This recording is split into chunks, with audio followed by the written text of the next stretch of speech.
સ્વાધ્યાય 3.1ની છઠ્ઠી રકમ નીચેના સમીકરણોમાંથી એક્સ વાય ઝેડના મૂલ્ય શોધો. હવે અહીંયા નીચે સમીકરણ આપ્યા નથી પણ શ્રેણિકો આપી છે, સમાનતા આપી છે શ્રેણિકની. એટલે પહેલી રકમમાં શું આપ્યું છે? બે હાર બે સ્તંભવાળો, આ પહેલી હાર, બીજી હાર, પહેલો સ્તંભ, બીજો સ્તંભ, 2x2 એ શ્રેણિક આપેલા છે. એની બે શ્રેણિકની સમાનતા, એટલે બે શ્રેણિકની સમાનતા ક્યારે થાય? જ્યારે એની કક્ષા સરખી હોય ત્યારે. હવે જ્યારે આ કક્ષા સરખી છે તો એના ઘટકો સરખાવવાના છે. એટલે પહેલી હારનો પહેલો ઘટક છે, અહીંયા પણ પહેલી હારનો પહેલો ઘટક સરખાવવાનો છે. એટલે વાય બાબત આપણને 4 મળશે.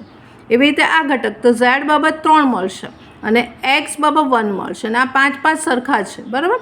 આપણે એક્સ વાય ઝેડના મૂલ્ય શોધવાના છે. એટલે એક્સ બાબત 1 મળશે, અહીંયા વાય બરાબર 4 મળશે અને ઝેડ બરાબર આપણી પાસે 3 મળશે. એટલે આ મૂલ્ય અહીંયા મળશે સમાનતા. એવી રીતે બીજી રકમમાં એમાં પણ આ રીતે 2x2 કક્ષા છે બંને બાજુ અને આપેલા છે. એટલે અહીંયા પણ આપણે સરખાવીશું તો એક્સ વત્તા વાય બરાબર 6 થશે. એક્સ વત્તા વાય બરાબર 6 થશે અને આપણે 1 નંબરનું સમીકરણ આપીએ. પછી આ 2 અને 2 છે એ સરખા જ છે. પછી વાય 5 વત્તા ઝેડ બાબત 5 થશે. આને સરખાવવાનું છે.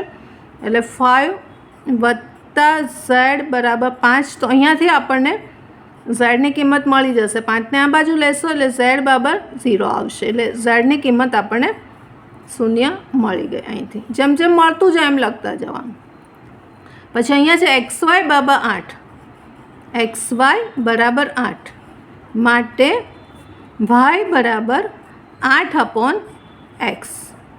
વાય બરાબર 8/x. આને આપણે 1માં મૂકી દઈએ. 1માં મૂકતા બરાબર. આપણે એક્સ વાય શોધવાનું બાકી છે. એટલે આપણે વાયની કિંમત 8/x ને પહેલાં સમીકરણમાં મૂકતા આપણને આવું મળશે. એક્સ વત્તા વાયની જગ્યાએ 8/x બરાબર 6 છે, 6. હવે સાદુરૂપ આપીશું માટે એક્સ સ્ક્વેર. આ એક્સ અહીં ગુણાશે એટલે -6x અને આ +8 બરાબર 0.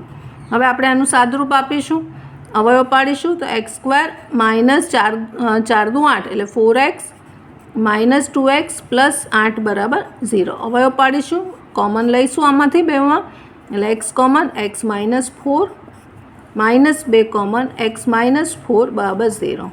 એટલે એક્સની બે કિંમત મળશે આપણને. એક્સ બરાબર 4 और x બરાબર 2 મળશે. બે કિંમતો આપણને મળશે.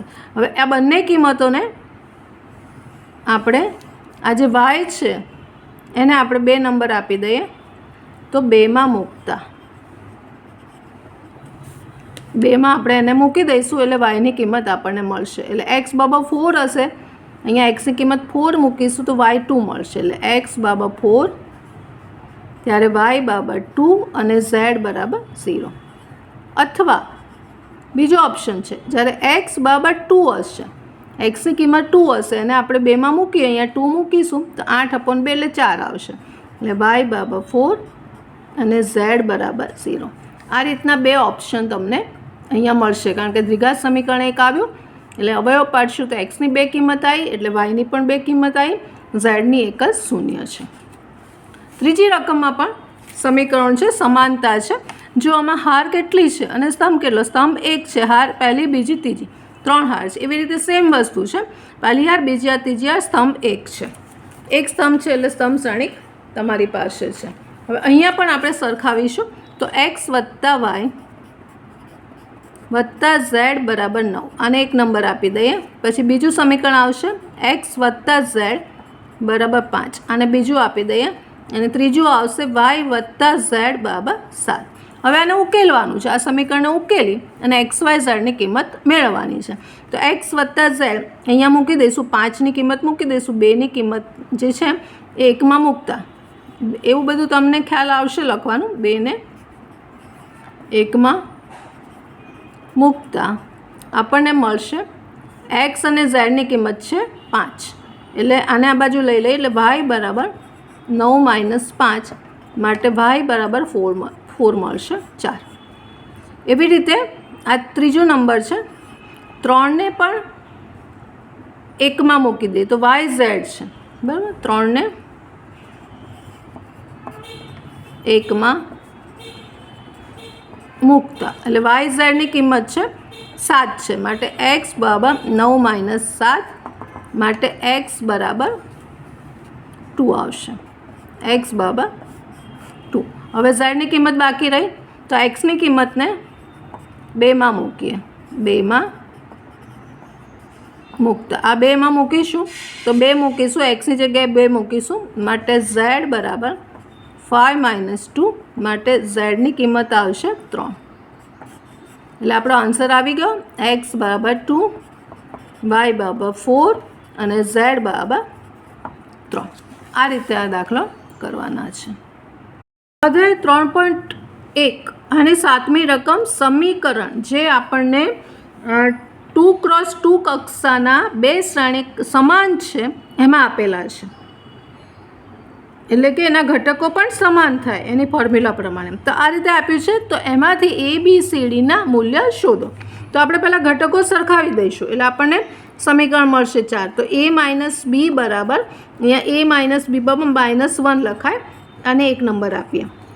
પછી છે 2A + C બરાબર 2A + C બરાબર 5 છે અને 2 નંબર આપી દઈએ.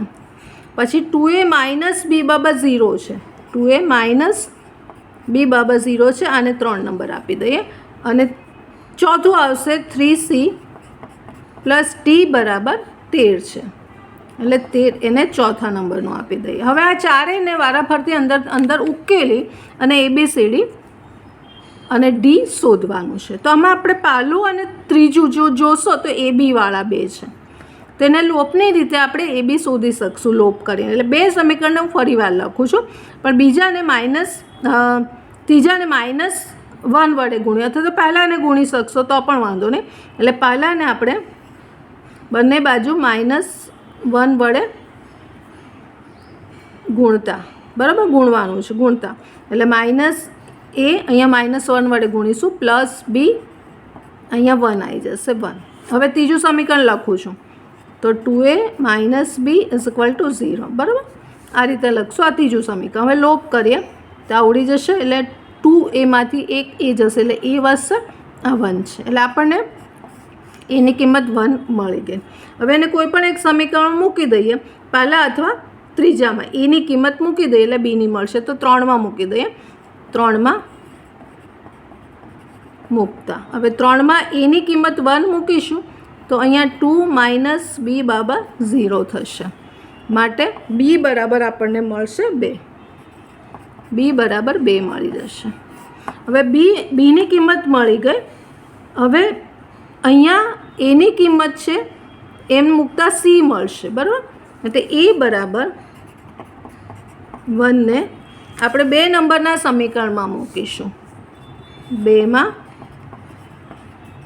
મૂકતા આપણે બીજા નંબરનું સમીકરણ છે 2A + C બરાબર 5, એટલે એની કિંમત અહીંયા 1 મૂકીશું, એટલે અહીંયા 2 વધશે, 2 + C બરાબર 5, માટે C બરાબર 3 આવશે. હવે આ કિંમતને આપણે D બાકી રહ્યો ને, તો એ સમીકરણ છે અહીંયા ચોથું છે એમાં મૂકી દઈએ. C બરાબર 3 ને 4માં મૂકતા, એટલે Cની કિંમત 3 છે એ 4માં મૂકીશું અહીંયા, માટે આપણને મળશે અહીંયા 3, Cની કિંમત 3 મૂકીશું એટલે 9 વધશે, 9 + D = 13, માટે D બરાબર મળશે 13માંથી 9 જશે તો 4, માટે A બરાબર 1, B બરાબર 2, C બરાબર 3 અને D બરાબર 4 મળશે. સ્વાધ્યાય 3.3ની 8, 9 અને 10 MCQ રકમો છે. એમાં પહેલી 8મી જોઈએ તો શ્રેણિક M×N આપેલો છે. આ કક્ષાવાળો એક ચોરસ શ્રેણિક આપેલો છે, કીધું છે ચોરસ શ્રેણિક છે. હવે ચોરસ શ્રેણિક એટલે એની વ્યાખ્યા શું છે કે ચોરસ શ્રેણિક એને જ કહેવાય જેના હાર અને સ્તંભની સંખ્યા સરખી હોય. એટલે M એટલે આપણે હારની સંખ્યા છે, N એટલે સ્તંભની સંખ્યા છે. જો એ સરખી હોય તો જ એને ચોરસ શ્રેણિક કહેવાય. એટલે અહીંયા ઓપ્શન આપેલા છે, M એટલે કે હારની સંખ્યા સ્તંભની સંખ્યાથી ઓછી છે, પછી હારની સંખ્યા સ્તંભની સંખ્યાથી વધારે છે, સી છે બંનેની સંખ્યા સરખી છે અને ડી આમાંથી એક પણ નહીં. પણ ચોરસ શ્રેણિકની વ્યાખ્યા જ કહે છે કે એમ બરાબર એન હોય, એટલે આપણો આન્સર આવશે સી. એમ બરાબર એન હોય ત્યારે ચોરસ શ્રેણિક બને, એટલે આન્સર સી આપણો સાચો થાય.